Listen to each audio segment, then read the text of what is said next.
right. Cool, cool. All right. So last week we dug into humility, the spirit of learning. Dug into reality, the foundation of learning, and the whole point of this is how do we learn from our losses? How do we learn from our failures? So now I'm gonna try my best to go through 3 more points, which is responsibility, the first step of learning, improvement, the focus of learning, and hope, the motivation of learning. So you can see my screen, right, Sterling? Yeah. All right, awesome. So let's dig into this, man. Let's see if we can learn something. We can grow this Saturday morning, June 13th, 2020, 7 a.m. Responsibility is the first step of learning. What is responsibility? John Maxwell says responsibility is the most important ability that a person can possess. Do we agree with this statement? I would say I agree with the statement, very much so, because if I don't take responsibility for my own life, if I don't take responsibility for my decisions, whether it's if I feel like it was right or wrong, if I don't take responsibility for things that happened to me in my life, whether it happened to me because of me or not, I almost have no way of moving forward. I have no way of pushing towards things that I want in my life if I never take any form of responsibility. So that's kind of how I look at it. I don't know if you ever thought on that, but I totally believe that responsibility is extremely important. So if you don't have responsibility, you give up control of your life. You give up control of your life. What happens when we don't take responsibility? Number one, we develop a victim mentality. When we relinquish responsibility of our own life, again, even if even if something happens to us and it wasn't necessarily our fault that it happened, you know, like we have horror stories of children who were sexually abused children, or people who lost their jobs because they were lied upon. A business idea didn't work out because the partner didn't fulfill their side of the business, and they lost money, right? All these situations happen because of an outside entity that caused the failure in your life. But guess what? That other person is probably long gone. That child who got sexually abused, that the family member might be dead already. Like we can make excuses all day long. We can refuse to take responsibility for where we are in life. But if we don't take it, then who will? We can't expect somebody else to take responsibility for our life. Now, of course, right, if you're a person of faith like we are, then we can obviously say Jesus. We can say God will take responsibility. He has taken responsibility. But even with that, he's given us actual steps on how to live our life. So still, there is a responsibility that we have to take in order to move forward in success. So the first thing is when we don't take responsibility, we develop victim mentality. A victim mindset causes people to focus on what they cannot do instead of what they can do. It is a recipe for continued failure. I'm gonna say that one more time. Victim mindset causes us to focus on what we can't do versus what we can do. Let's not get stuck in victim mentality. Number 2, we have an unrealistic perspective of how life should work. When you don't take responsibility for your life, you have an unrealistic perspective on how life should work, right? Where have you found yourself thinking that life isn't fair? What were you doing? How did you overcome this circumstance and move forward? How have you ever compared your situation with someone else's? What effect did this have on you? Did this comparison serve you or cripple you, right? These are some good questions if you ever found yourself in a place where you say, life is not fair, right? We've all said it like, oh man, this isn't, maybe we don't say it in that form, life isn't fair, but we say this isn't fair. Oh, I can't believe this happened to me. Like statements like that, oh, I can't believe, or how could this happen, right? If you know the story of Job, again, Christian faith story of Job, the brother went through all these different things, and there was so many complaints, and he did have a few complaints, and the smartest thing he did was he complained directly to God. But my goodness, God had a phenomenal response to him. And one of the lines that God said was, "Where were you when I created the earth?" Essentially putting Job back in his place. And that's what I think of when I think of unrealistic perspective of how life should be. There are 7 billion people on this earth, and I can almost guarantee whatever is happening to you has already happened, is happening, or will happen to somebody else. So who are we to think that we're anything special? So our focus is not to focus on what we can't do, or what we can't believe something's happening, or life is so hard. Our focus is, okay, how do we grow? How do we get out of this situation? So, all right, so all right, 3, when we don't take responsibility, what do? We consistently engage in blame storming. I just dropped a video on this on my YouTube page. It's called Brainstorming versus Blame Storming. Definitely go check it out. But it says blame storming. What is the most creative scapegoat you've ever heard of? I mean, what is the most creative thing that you've ever heard of for somebody to get out of accepting responsibility? I think we know the old school theme of when a kid doesn't bring their homework to school, the dog ate it. Poor dog. I think in a Christian faith, and Sterling could probably laugh at me when I say this, our best scapegoat is Satan, the devil. Oh my goodness, the devil made me do it. The devil really made you cheat on your wife. Oh my goodness, wow. Oh man, I keep falling in this sin. The devil made me fall in that sin. Look, I'm gonna tell you something. The devil did his work a long time ago in our lives by putting sin in the media, by putting sin in the hearts of people, causing Adam and Eve to eat the fruit and disobey God. Like, the work of Satan probably has happened so long ago, but what has happened is a lack of human beings to take responsibility for their lives and remove that sin from their life. I'm sorry, let me correct it. Let me not say remove the sin from their life, because as long as we're not flesh, it can't be removed. But to turn away and walk towards God. I'll put it that way. We have to take responsibility to turn away from sin and walk towards God, because Christ has paid the price for our sin. But yet, somehow, the devil still causes all these issues, right? No, just another scapegoat, just another form of blame storming. So, quote here in parentheses say, you can't grow and learn if your focus is on finding someone else to blame instead of looking at your own shortcomings. I just want to take a quick pause here, Sterling. Do you have any examples, or can you think of any examples, whether in your own life or somebody else's life, or in a TV show or anything, where you saw somebody engaging in blame storming, refusing to take responsibility for themselves? If not, don't worry about it. I was just curious. Yeah, I think that a big thing that a lot of people use is astrology. They acting like you have to be a certain way because of your sign, or acting like your relationship with somebody has to be a certain way because, quote unquote, y'all signs interact that way.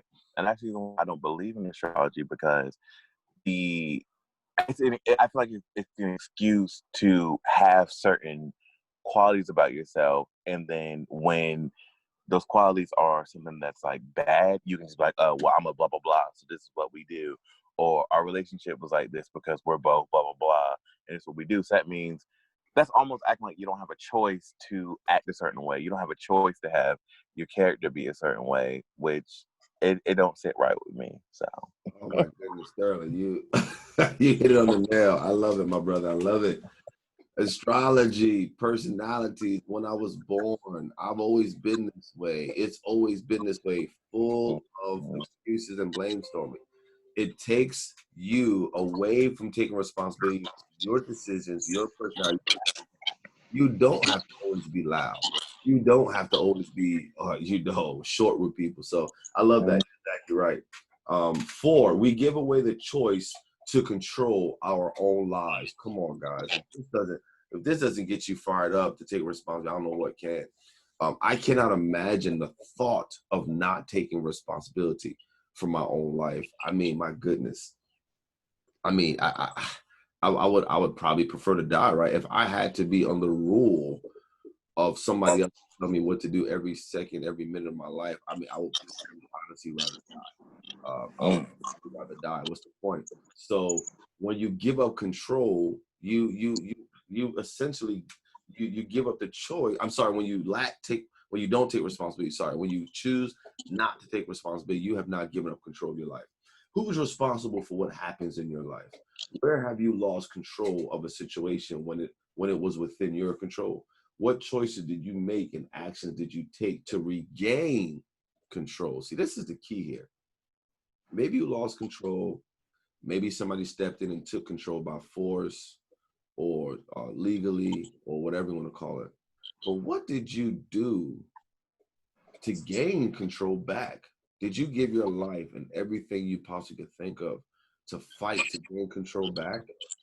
Or did you just accept it and make excuses or blame? It's good questions to think about. All right, 5, we eliminate any possibility of growth for success. Who is responsible for what happens in your life?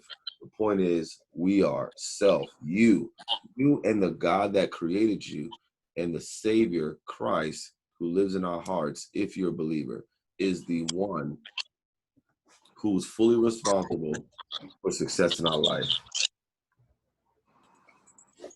All right, what happens when we learn to be responsible? Number 1, we take our first step in learning. If you take responsibility when you're young, you'll have a better chance of gaining wisdom as you get older. We cannot continue to make the same mistakes over and over and over again. I tell you right now, all old people don't have wisdom. I know it's hard to believe that because it just, especially in certain cultures, we just automatically think if you're old, you got wisdom. That's not necessarily true. I've met several old people who are extremely immature and who have not learned because they refuse to be humbled. And one of the main ones, they refuse to take responsibility. So when we choose to take responsibility, especially when we're young, Sterling is in his late 20s, mid to late 20s. I'm in my early 30s. That we are young. I believe if you're younger than 45 years old, you are considered young. Nowadays, even 50, you're still considered young. You have time. These are the times for us to take responsibility of our lives, especially our failures. Why? If we can take responsibility of our failures, then we will not fail in that area much longer. And when we get older, we'll begin to start to live on the other side of failure, which is called success, because we've learned so much from our failures. But if we don't take responsibility for our failures and our weakcomings, guess what? You will never learn from them and you'll continue them. And even worse, your children and your children's children will continue them. And I'll tell you, that's just a horrible, horrible thing to have a generational impact of failure because one person refused to stop that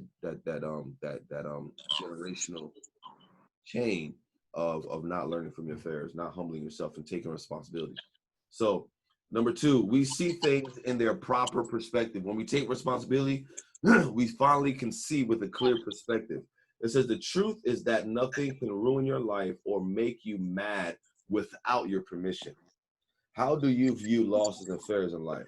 Man, can I say it again? The truth is that nothing can actually make you mad or ruin your life without your permission. I love that.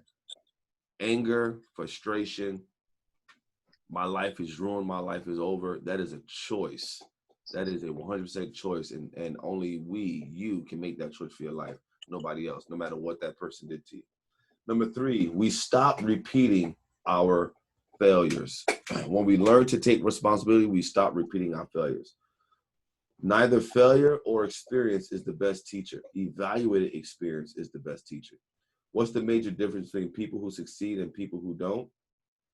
It's the simple fact that they stop repeating the failure. People who succeed and people who don't succeed, they both fail. But the difference between the two is that people who succeed don't repeat the same failures.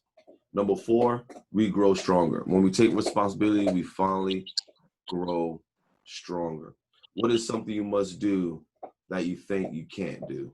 Describe a time where you face your fear and move forward.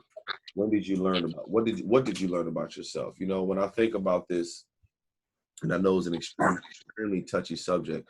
When I think about this, I think of right now, June 2020, we're in a really big civil rights movement where there's a lot going on for the African American culture, which we know the foundation of the African American culture in America was slavery, unfortunately. From that, we have a lot of strides. We gained civil justice and We've gained so many different types of justices for our culture, for our community. However, there are still some things going on, underlining things that's causing civil unrest among the African American community. But I think about this taking responsibility because I think of powerful leaders throughout time in the African American community who've become successful because they have chosen to take responsibility for their life and to grow and to learn from the failure of slavery, to learn from the failure of where we've come from as a people, and then allow that to propel them into greater heights. And I just think that's absolutely amazing. Now, did they take responsibility for their ancestors being enslaved? Absolutely not. We understand that those who did the enslaving should be responsible. Did they take responsibility for having the nickname, nigger? Absolutely not. That is not something we put on ourselves. That is something that was created by our counterparts at the time who wanted to mentally and subliminally keep the African American person, in a subservient mindset, whatever it was. So we clearly don't take responsibility for those negative things. But what people like Booker T. Washington, George Washington Carver, people like Malcolm X, people like Dr. King, people like Thurgood Marshall, people like Mrs. Teal, Emmett Till's mother. The list just continues to go on. People like Medgar Evers, people like Rosa Parks, people who, in the midst of horrible tragedy, still chose to rise up in the midst of ashes, in the midst of horror. I mean, horror, horror, horror. You have to ask yourself, how in the world did they do that? In the midst of being in a country that, for all purposes, pretty much didn't want you there and tried to do everything they could to completely get rid of you. Yet they still was able to rise as a beautiful phoenix, full of fire and passion and victory, even unto death for some, right? As we talk about Dr. King and Malcolm X, who I believe gladly died for their cause. It's unfortunate, but they didn't stop. They didn't go backwards. They continued to press forward for what they believed in, which caused them to die. How do you do that in the midst of such hardship? It's because they took responsibility for their lives. They said, I believe in their hearts, even in the midst of what my people are going through, even in the midst of what I'm going through, even in the midst of what it means to be a Black African-American person in this country, I am still not going to depend on anybody else in this world to make things better for me. I am going to depend on myself to push forward and make things better for me. And I'm telling you, that is the key to success. That is the key of turning a loss into a learning situation, which then inevitably brings you into growth. So just wanted to share that. Sterling, feel free to chime in if you want to. I keep it moving. Are you good? All right. What happens when we learn to be responsible? So we grow stronger. Number 5, we back up our words with our behavior. Sign your work at the end of each day. If you can't do that, find a new profession. This is pretty powerful. There's a I don't want to spend too much time there, but essentially, I love that phrase of signing your work. You gotta work. You gotta have such a spirit of excellence. You gotta have such a passion of excellence for your work that that you can sign your work every single day.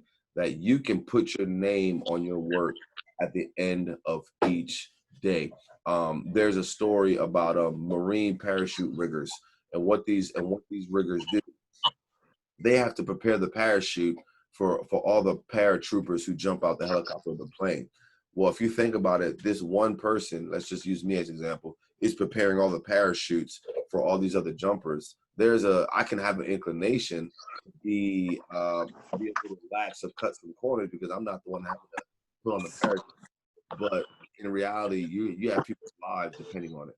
Well, what they do for these Marine parachute riggers is they make them they make them do a random jump every month where they have to pick a random parachute that they had to actually pack themselves for somebody else, but now they have to put it on, and they don't know which one is going to be. They don't know if it was the one they did on a Wednesday or on a Friday afternoon when they felt like getting off work early, so they just cut corners, right? Hopefully that never happened. But the point is, when you know that you have to put on the parachute that you pack for somebody else, but you have to put it on and you have to jump out, 30, 50, 100,000 feet in the air, and that parachute needs to work, then I reckon that you're gonna make sure that parachute is airtight and it's perfect every single time you pack one. So this is what that theme where it says, hey, make sure you can sign your own work every day. You work. Do you take such responsibility over your own work that you look at it like, look, man, my life depends on my own work. That's the type of attitude that we can have. All right, so let's go into let's talk about some application here. If we want to take responsibility for our life, what areas of your life do you need to take more responsibility for? Right? Get your journal out, get a piece of paper out. You watching this, ask yourself, what areas of my life do I need to take more responsibility for? I need to stop blaming other people. I need to stop blaming other situations. And most of all, I need to stop depending on other people to come in and take responsibility for me. No, what areas do I need to take responsibility for? Eddie Simon, what corrections do I need to make in my life? And then journal your thoughts. All right, let's move right along. Chapter 5, improvement. Improvement is the focus of learning.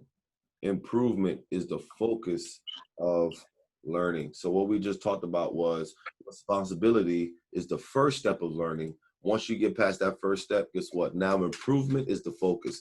We're not learning just to learn. We're not learning. You got to love people who just have a bunch of head knowledge, but their life is actually never getting better. Isn't that amazing? Hey, time out. Can you because I'm recording a video. But no, because other people are gonna come. The kids are gonna come. Let them know. It was going on, guys. I got 5 kiddos if you know me. Just let them know I'm recording, so not to open the door thing. Thank you, babe. That was my firstborn, Justice. She's awesome. He's coming out with you. You staying in here, there? You going out? All right, okay. All right, I'm back. Cool. So yeah, you gotta love people who have a bunch of head knowledge, right? They learn information just for the sake of learning, but it seems like, are you ever actually getting better? Improvement is the focus of learning. What is your preferred method of keeping up to date with news, events, industry-specific information? What is your favorite way to learn? Right? I'll give you a live example. I wasn't even prepared to do this, but this is the book, Sometimes You Win, Sometimes You Learn. After I finish this book, I'm going to get into The Souls of the Black Folk by W.E. Du Bois. And then after that, I'm going to get into I Have a Dream by Dr. King, all his life-changing speeches, right? Because in this current situation where, again, there's a lot of civil unrest, my first thought was, man, I need to educate myself. I need to begin to learn about my history, about the leaders in my community that made strides and that made forward movement in my community. And before I can think that I can do anything to help my community, though I am doing stuff, I need to make sure I educate myself and learn. So that's my preferred method of learning. Reading a good book, watching some YouTube videos. What is your preferred method? All right. We all strive to perform at our best. No one wakes up with the idea of giving a poor performance in any area of their life. How do you respond when you make a mistake or fail? Most of us fit into one or more of the following categories when we do something wrong. All right. Number 1, we blow up. Anger, frustration, explode. We cover up. We hide our mistakes. We blame, storm. We make excuses. We back up. We withdraw. We avoid others, and we pretty much quit. Or number 4, we give up. Yep, we quit. We surrender. Hands up. Wave the white flag. When you fail, what one of these 4 categories do you fall into? I'm gonna go ahead and be transparent. I'm gonna ask my man Sterling to be transparent. So let's see. I tend to blow up. I'm just gonna be honest. I tend to blow up. Maybe call it the Jersey in me, like Sterling said earlier. Call it the astrology in me. but if it's not a good day, I tend to blow up. That's what I fall into. I mean, what do you think you fall into if things don't go right? Um,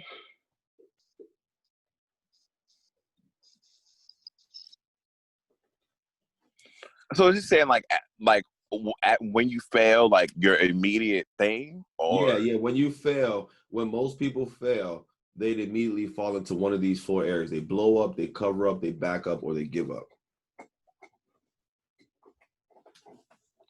um,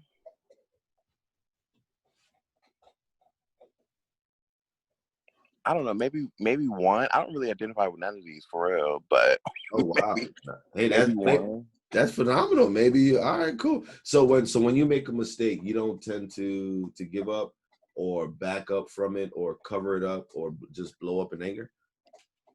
No, like I kind of so usually when I make a mistake, like I'll kind of like disappointment will come, but not to the point that I'm like angry with myself. Like I'll just kind of be like, okay, so I messed up, it's okay, and then I'll try to like maybe um be like, okay, I'm gonna just try it again or something Wow. like that. I don't really identify with none of these, to be honest with you. See, guys, Sterling is awesome. He's absolutely phenomenal. So improvement, and this is probably why Sterling, you're always improving. Because you're in a really good position to be in a place where you're always learning. Hence, you're probably on this master call right now. You have such a desire to learn. I love it, man. Great job. Seriously, that's good. Insights on improvement. How passionate are you for getting better? Where do you need to improve the most? Where do you start improving? Where do you start improving yourself? Improving yourself is the first step of improving everything else around you. Whew. Improving yourself is the first step of improving everything else around you. Oh man, I wish I had a better relationship with my wife. Well, guess what? Improving yourself is going to improve your marriage. Oh, I wish I had a better relationship with my kids. Improving yourself is going to give you a better relationship with your kids. Man, my job, the atmosphere, the culture of my job is so frustrating. I wish it was better. Oh my goodness. Improving yourself is actually going to help improve the culture at your job. So I love this mindset because again, when we point the finger out, we have three fingers pointing back at ourselves. So I love this point. Improving yourself is the first step of improving everything around you. What are you more concerned with, personal growth or success? How do you keep from reaching a plateau in your life or business? I heard somebody say this, and I'll lend this to you. It says, the goal of life is not getting, but it's becoming. I'll say it again. The goal and the aim of life is not how much you get, but it's how much you have become. I heard somebody say that if you take all the wealth in the world and divide it to every human being in the world evenly, in a matter of a few months or even a year, it will come back to all the same people who had the wealth. Why? Because they learned how to become a person of wealth and how to become a person that generates wealth, opposed to somebody who just got wealth. So the focus is not what you can just get out of life, is who you can become in life. Because when you get something, it can be taken away, but who you become can never be taken away from you. The highest reward for our toil is not what we get for it, but what we become by it. What's more important to you in your desire to improve? What you get or what you become? What's key difference? Sorry, what's a key difference between leaders and followers? What's a key difference between successful and unsuccessful people? Name abilities that are becoming more important today. I love that. What results do you expect from someone who chooses not to grow, learn, or improve? This is so powerful to me, man, because I've been in corporate America for 9 years now. I just celebrated my 9-year anniversary with my job, and one thing I can say confidently, is that I don't have a lot. I didn't come from a lot. I don't have a lot of things to make me. So I'm not even the smartest guy around, but I tell you, I have become such a person of positivity, a person of leadership, a person of passion to do better every day, that I know without a shadow of a doubt that is the reason why I'm still employed with this company.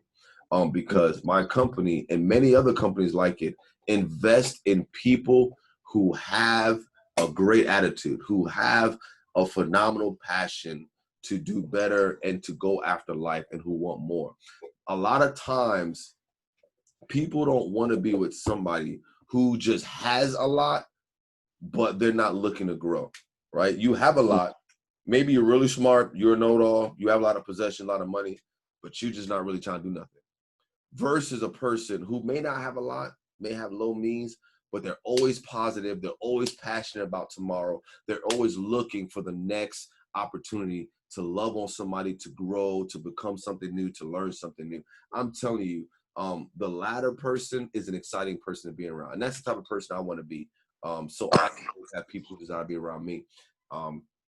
So number one was improving yourself improves everything else. Number two, improvement requires us to move out of our comfort zone. I don't have to spend too much time on this. It's very simple. Improvement forces you to get out of your comfort zone. Taking a new step, uttering a new word is what people fear the most, right? Taking a new step, uttering a new word is what people fear the most. First day of school, first day on a new job, leaving your neighborhood that you've been used to for years, leaving high school to go to college, starting a PhD program, right? Anything new, anything that takes you out of what you're used to, people tend to fear, but that is the thing that will force you into growth, into improvement of self. What does it take for you to get out of your comfort zone? What is it going to take? What is it going to take for you to get out your comfort zone, right? Guess what? I go back to, again, my Christian faith. If you look at the Bible, a lot of times you're reading the book of Acts that the church pretty much exploded and grew from the book of Acts. That event where Peter preached and thousands were added to the church. But guess what? They didn't stay there. If you read more, God started to allow the Roman soldiers and different people to persecute, to fight, and to go against the Christian church there in the book of Acts, which caused them to spread out, to flee, right? Why? Because what happened was they started to get comfortable. They started to have their nice service, their nice group of people, which is okay. I'm not against that they did that. But the point is they were getting so comfortable that the reason why Christ came, which was to spread the gospel to the entire world, wasn't being accomplished. So how do you get them out of their comfort zone? God brought persecution. How does God, or how does life, or what is it going to take for you to get out of your comfort zone? You know, for some people, oh, I lost 100, 200 pounds. Yeah, only after you spent 3 days in the hospital with a heart attack, right? Does it have to take that? I finally started my business because you just got fired and you had no way to make money for your family, right? So sometimes it's going to take some hardship to get us out of our comfort zone. But I would challenge you today to say, hey, don't wait for the hardship to come. Go ahead and simulate the situation in your mind. Tell yourself in your mind, hey, if I don't do this, something horrible is going to happen. I need to get out of my comfort zone. So, all right, number 3, improvement is not satisfied with quick fixes. Ooh, hoo, hoo, hoo, hoo. Improvement is not satisfied by quick fixes. If we really want to improve, if we really want to grow, a quick fix is not going to do it. Go ahead and make a decision today. Stop cutting corners. Don't cut corners anymore. Get out your emotional feelings. If you're tired, it's okay. We have to go for the long haul. What is destination disease? Sterling, I'm gonna ask you this question. Put you on the spot. What would you explain to be destination disease? Maybe focusing on where they're trying to go instead of just the day-to-day steps that they, or maybe they want to want to get to a destination in an unrealistic amount of time, possibly. Yes, phenomenal. Destination disease is when we put more focus on the end goal than we do on the everyday disciplines that we have to do in order to get to the end goal. I'm saying it again. Destination disease is when we put more focus on the final end goal more than we put focus on the everyday disciplines that we have to do order to get to the end goal.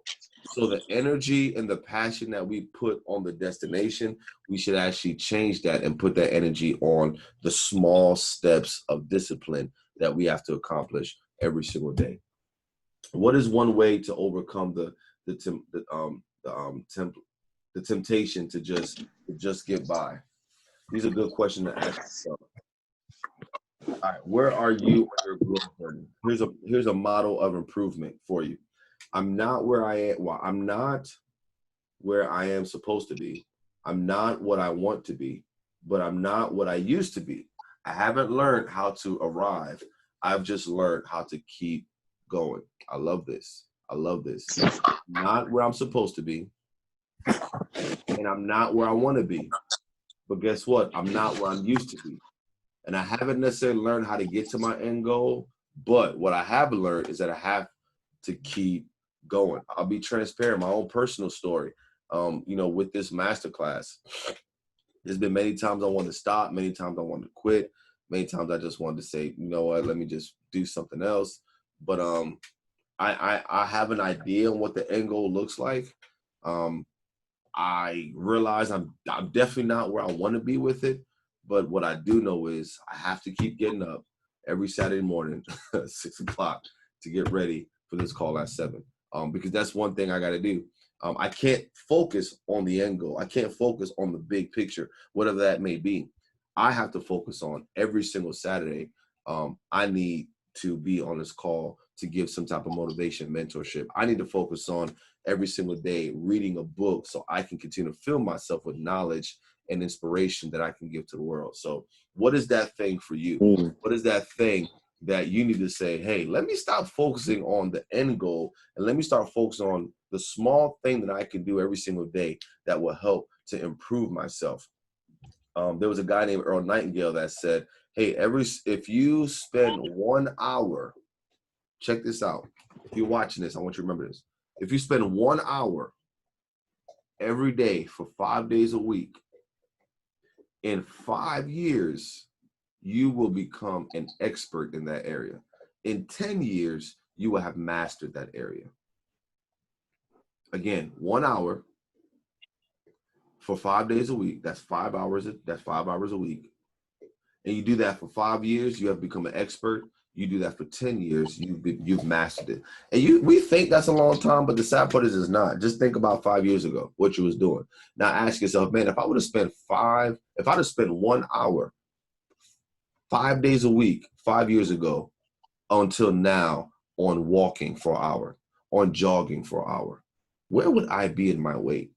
If I would have spent an hour 5 years ago, 5 times a week, just 1 hour, 1 hour out of the entire 24-hour day, 1 hour for 5 days, for 5 years, and I just read a book on leadership, where would I be right now? If I read a book on real estate, on stocks, on getting my master's, getting my PhD, whatever you want to include in that hour, the point is, start now. It's not too late. If you can spend 1 hour Monday through Friday every day for the next 5 years, you will become an expert. And in 10 years, you will have mastered that area that you studied. So, all right.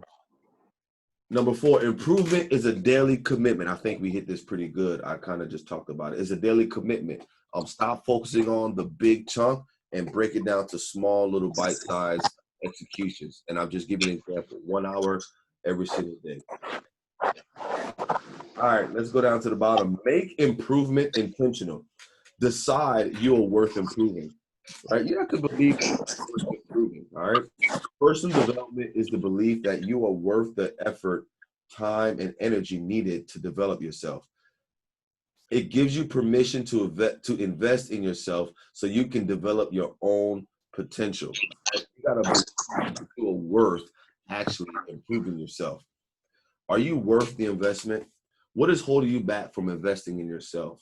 When will you start investing in yourself on a regular basis? You know what's powerful, guys? We invest in every day. And Sterling, you let me know if I'm right or not. If I'm off, then I'll recant my words. But we can tell what is worth investing in on a daily basis about what we do every day, right? If we're on social media every day, then it must be worth it. If we watch our favorite show every day, if we eat our favorite meal or some sort every day, right? There are certain things that we do every single day that we don't necessarily have to do, but we do them because in our innate habitual self, we feel like that thing is worth investing in. Would you agree? I agree. So we have to ask ourselves, when will I train my mind to have a habit to say, my mind is worth investing in every day. My body, my health is worth investing in for at least an hour every day. We have to make that, we have to be intentional about it. We have to be intentional about it. Because there's so many other things in this world that will steal our time, that will steal our mental energy. And we have to be intentional about saying, no, I am worth investing in. I am a house that needs to be built, that needs to be painted, that needs to be taken care of. I need to make sure that I am worth investing in. Some people take care of their cars better than they take care of their own bodies. And that's just an absolute ridiculous failure, if you ask me. So the same way we wash our cars, we put the right gas in it, we get an oil change, we make sure the inside's clean and fresh and all this different stuff, right? And we could use that example for anything. The way we take care of our pets, the way we take care of our home, we have to be intentional about investing and taking care of ourselves. All right, that's enough. I'll get off that soapbox. All right, so to be intentional about improving yourself, pick an area to improve, right? There's a lot of areas in our life. I like to break down our life in 5 areas: financially, mentally, socially, spiritually, and professionally, I believe it is. Pick an area. Pick an area, right? Financially, I'm going to focus this year on improving my finances. Physically, I'm going to focus this year on improving my physical weight, my physical health. Mentally, I'm going to focus this year on improving my thought process. Socially, I'm going to focus this year on finding a spouse or in strengthening my relationship with my spouse, right? Or professionally, I'm going to focus this year on becoming a better professional on my job. Just pick one. You don't have to improve everything at one time. Pick one area and dedicate 1 hour every day for 12 months. Come on. There's 52 weeks in a year. Can you commit to 52 hours in 1 year of focused energy on one area of your life? I promise you, after that year, you will see an immense amount of improvement. But you have to be intentional and you have to get laser focused. We have by God's grace, we have a long life to live. So if you pick one area in 1 year, guess what? Next year, pick a new area. Don't be fearful. Oh, I got to work on everything because I might not live next year. Don't focus on that. If you're not to live next year, that's a bigger problem, right? Let's focus on making sure that you're going to be with the King of Kings when you leave. But if God promises you many years, which I hope he does, guess what? We have time to focus on different areas of our life at different times. So let's get focused on one area at a time. All right, number 3, find opportunities to improve in the wake of your losses. When you have a loss and you have a failure, look, you have to be intentional about finding areas of opportunity, which means you're going to have to journal, you're going to have to look back, you're going to have to find an area where you could have done better. I'll also have a video on this. Definitely check it out on my YouTube page. All right. Last one, hope, the motivation of learning, right? So we just talked about improvement is the focus of learning, right? We got to get laser focus on improvement. But now hope is the motivation for learning. Why do we want to learn from our losses? We need hope because it drives us and it pushes us and it motivates us to learn. Losses in life are never fun, but there is one loss no one can afford to experience, and that's the loss of hope. If you lose hope, that's it, man. If you don't have a passion, in the Christian world, we call it faith. If you don't have faith for the things to come, oh man, it's over. Why do we do what we do? Who cares? Let's just throw in the towel, right? If I don't have faith that there is a king coming back for me one day, then what am I doing trying to live this righteous, holy life. It's pointless, right? My faith is what drives me forward. My hope for success in the future is the reason why I continue to go through failures every day, because I know through my hope that my failures will get me to an expected end. In the Christian faith, there's a quote that says, hope or faith is the very evidence of the thing that I want. Oh my goodness. I mean, it's crazy, right? I mean, it's such a powerful quote that my very hope and my very faith is the actual tangible evidence of the thing that I want. So to give you an example, so let's say this book is my end goal. This is my business. This is my weight loss goal. This book represents my financial wealth. This book represents my wife one day, if you believe in for a wife, whatever it is. Let's just imagine that this book is the reward. Well, your hope in this book is the actual evidence that you're going to get the book. I mean, I think that's absolutely ridiculous. So that lets you know how powerful, how important hope is. That is almost as if to say that your hope in a thing is more important than the thing itself. Oh man. Woo. All right. So let's go on here. Hope is a beautiful thing. Hope is a beautiful thing. I'm going to kind of skip some of these questions, right? If you're watching this video, please feel free to, I'll send you well, if you're in this group, you should already have this done, but I can send it again. All right. Hope is a beautiful thing. What value does hope bring for mankind? Hope shines brightest when our hour is darkest. Hope motivates when discouragement comes. Hope energizes when the body is tired. Hope sweetens when bitterness bites. Hope sings when melodies are gone. Hope believes when the evidence is limited. Hope listens for answers when no one is talking. Hope climbs over obstacles when no one is helping. Hope endures hardship when no one is caring. Hope smiles confidently when no one is laughing. Hope reaches for answers when no one is asking. Hope presses forward victory when no one is encouraging. Hope dares to give when no one is sharing. Hold on, we got hope. Hope brings the victory when no one is winning. Which hope statement in John's list caught your attention and why? Hope gives and is inspiring. Hope says yes to life. Hope fills us with energy.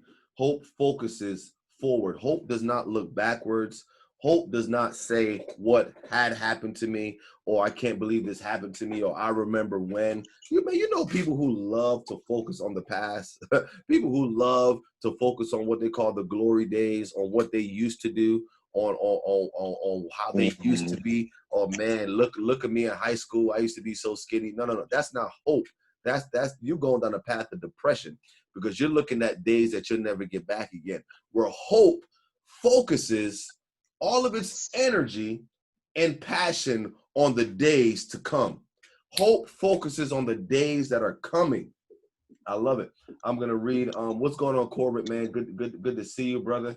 So excited to have you on, man. I'm gonna read a couple of these hope statements again. And as I read them, I want y'all to tell me either one that sticks out to you that touches you the most. Hope, matter of fact, let me zoom in here a little bit. That way y'all can see it. All right. Hope shines brightest when our hour is darkest. Hope motivates when discouragement comes. Hope energizes when the body is tired. Hope sweetens when bitterness bites. Hope sings when melodies are gone. Oh my goodness. Hope believes when the evidence is limited. Hope listens for answers when no one is talking. Hope climbs over obstacles when no one is helping. Hope endures hardship when no one is caring. Hope smiles confidently when no one is laughing. Hope reaches for answers when nobody's asking. Hope presses toward victory when no one is encouraging. Hope dares to give when no one is sharing. Hope brings the victory when no one is winning. I know for me, the one that I love is hope sings when the melodies are gone. I love that. When the melodies are gone, when there's no sweet melody, when people are crying, when people are angry, when people are cussing, hope will still sing a beautiful song. And I think that's powerful. How about you, Sterling? Did any of them stick out to you?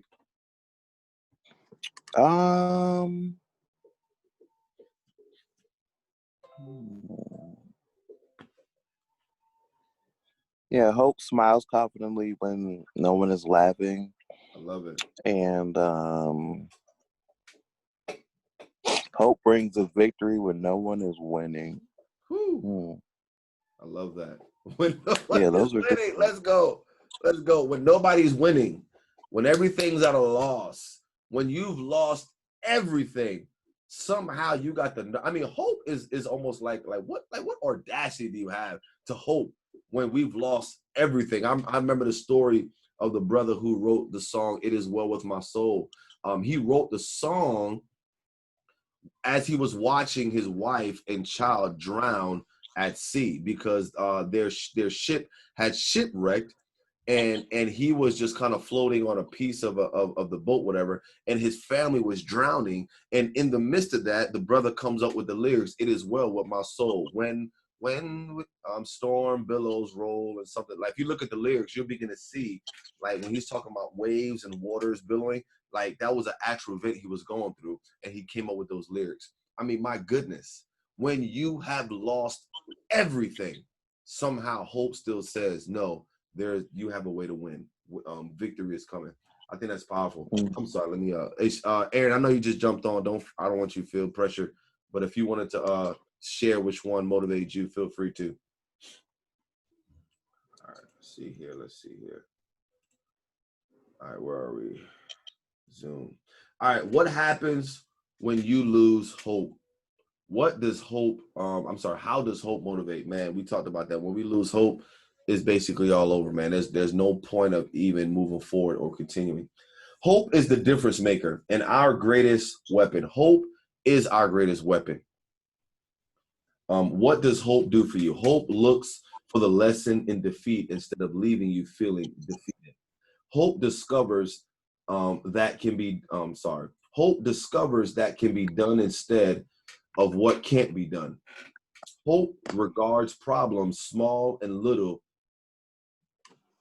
and as opportunities. Hope lights a candle instead of cursing the darkness. Hope opens doors where despair closes them. Hope draws its strength from what can be instead of what was. Hope cherishes no illusions, nor does it yield cynicism. With hope, failure is skipping stone. Without hope, failure is a tombstone. I love it. I love it. I love it. I love it.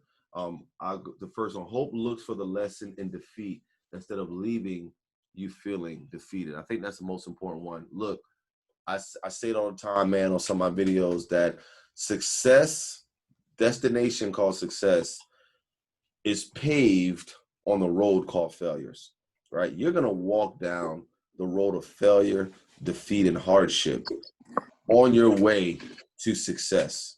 Whatever that success may be, whether it's health success, career success, personal finance success, relationship success, it doesn't matter. On your way to that success, you are going to encounter some failures and defeat. But hope will draw out and extract lessons from every single failure so you can get to your success faster. If you don't have hope, you are going to miss out on so many different lessons that you can learn on your way to success. Realize that hope is a choice. Oh my goodness. Change your thinking, win some small victories, right? Hope is a choice. Hope is not something that's just going to come. Hope is not just something that somebody can give you. Hope, again, in the Christian world, is called faith.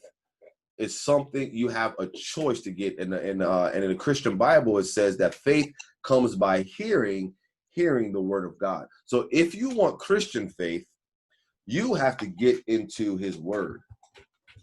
You have to be getting into his word. And as you read his word, all of a sudden, you start to get what we call faith. Well, wow. If we look at hope, and hope is a choice, if I was to parallel it to the Christian faith, if I need to get faith, faith comes by hearing, and hearing the word of God, then hope must come by hearing whatever I need to have hope in, right? Let's just be real. So let's say I have hope in, man, I want to lose 100 pounds. I need hope in losing pounds. Well, guess what? You should be every single day reading about weight loss, reading about eating right, reading about different exercises. You need to be filling your mind and your ears about losing weight every single day, because that's going to build your hope to do the thing, and eventually you're going to do it. If you have hope and, man, I want to get married one day to this perfect image of a woman that I have, well, guess what? You probably should be learning every day, listening every day somehow about, how to relate to women, how to communicate to women. What do women look for in a man? Like, you should be filling yourself with information on the very thing that you say that you want, because it's that choice to seek out that information on a daily basis that's going to increase your hope and will stop you from giving up when you face defeat and failure. All right. And that, of course, number 2, changes your thinking and allows you to win small victories. All right. When people sense victory versus when people sense defeat, this is what happens. Sorry. All right, let's go here. This is the last chart we're gonna go over here, and I'm gonna wrap up. This is a powerful chart here. It says this is what happens when people begin to sense victory versus when people begin to sense defeat. When you begin to fill yourself with hope, right? You begin to read about the thing you want, right? You begin to study about the thing you want. You listen to podcasts about what you want. You watch YouTube videos about what you want. You get into small groups like this to learn about different things that you want, right? You make a choice to invest in the different things that you desire. You start to build your hope. And now this is what happens. You start to sense victory. You start to smell it. This is what happens. People who sense victory, they sacrifice more. Woo. You're willing to sacrifice. Yeah, I mean, I don't know if you guys have ever experienced this, but you ever started to get on a roll on something and all of a sudden what you couldn't do before you can do? I think the perfect example of this is a video game, right? I love talking about this. Man, when I was younger and I was into video games, I could stay up 3, 4 o'clock. I mean, I could probably do a 24-hour stint to beat a video game. I'm talking about I'm going in, like I'm in the joint, like I got the food, like I'm taking bathroom breaks. I mean, it's 3, 4 o'clock in the morning, man, and I'm just going in on a video game. But let me have to do something else, do a homework assignment or read a book or something. Man, I'm knocked out at 7 o'clock, like early bird. All of a sudden you're early bird. So it's the same way. Like when we want something, when we start to sense success, hope, energy, and excitement about something, we are willing to make sacrifices. We'll give up sleep. We'll give up money. We'll give up time. We will give up our resources when we begin to sense that success is around the corner. That is hope. When you begin to sense victory, they look for ways to win. You all of a sudden now start to block out anything that says you can, and you start to dig and fight and scrape, pull out your machete and begin to chop down the trees of opposition to find ways to win. They become energized. We just kind of talked about that. You get a new sense of energy, that adrenaline kicks in. They follow the game plan. You start to get disciplined and focused on the game plan. When you start to sense victory, when your hope is at a certain level and you sense victory, this is not the time to start trying to do your own thing. You follow the game plan to the T because you want to make sure that you follow through. And then they help other team members. And this is something that I take personal pride in, because it's the very reason why I do this call that I do. And I hope to do it and expand it, and more people can join in over time, because I sense a victory. And it's not a victory of this world. It's not a victory of finances or business, a victory of relationship or weight loss. Like the funny thing is, I actually don't have a end goal or a topic that I focus on when it comes to leadership. My end goal is, honestly, on a first level, is to live to your full potential on this earth, whatever that might be, period. I believe every person is born to experience a full, abundant life on this earth. And the only thing that's holding you back from experiencing that is yourself. So if that's starting your own business, if that's being at a certain weight, if that's having a certain marital status or family dynamic, if that's working a certain job and getting promoted, whatever that might be for you, the only thing that will hold you back is yourself. So my goal is to help you to stop holding yourself back so you can reach your full potential. That's the lower level goal. The ultimate goal before that is to be in a full intimate relationship with Jesus Christ. So that way you can live an abundant life on earth despite anything you go through.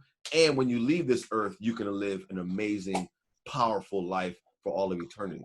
So that's why I do what I do. So this last point is very special to me. It says, people who sense victory, I sense that victory. I can sense my victory in this life, and I can sense my victory in the life to come with Christ. So my passion is to bring as many people along as possible so they can get their victory as well. But anyway, but on the opposite side, people who sense defeat, this is what they do. They give as little effort as possible. They look for excuses. They become tired. They forsake the game plan, and they begin to hurt others. We don't want to be on that side. Build your hope. Motivate yourself.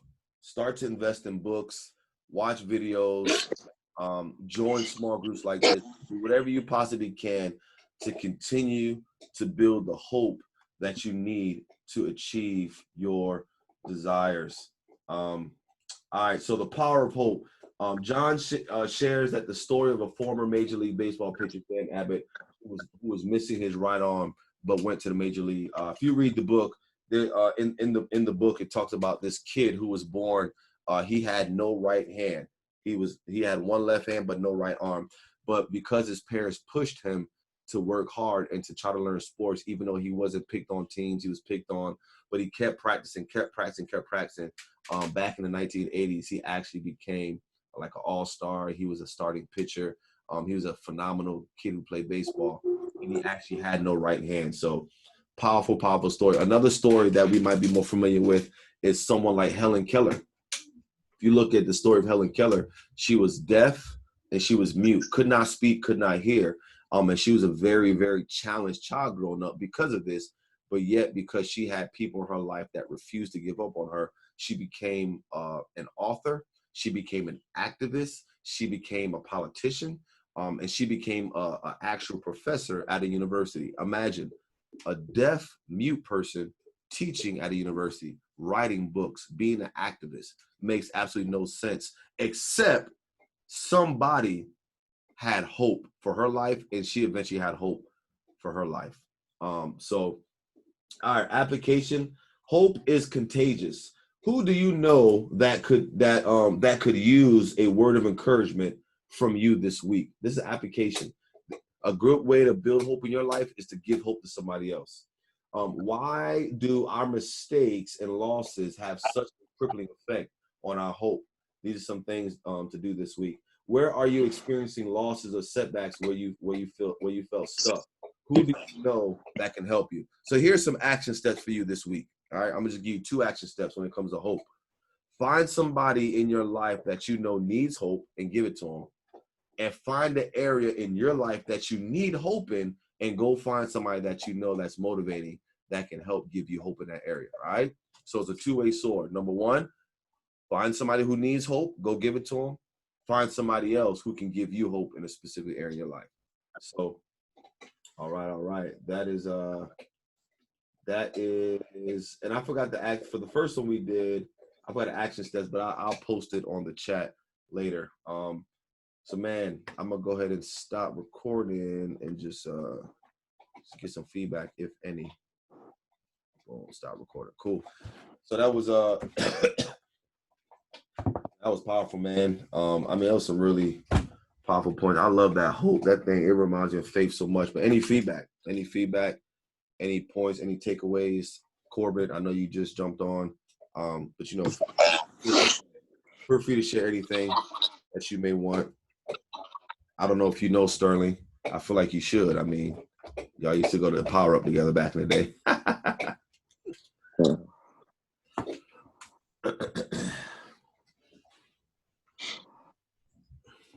don't know if you're still there. Corbett, you there?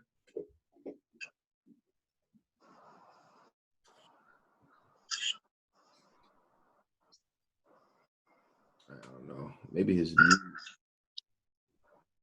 If in case you're talking, Corbett, your mute is on and your camera's off. But either way, Sterling, you got any feedback? Any point? Any?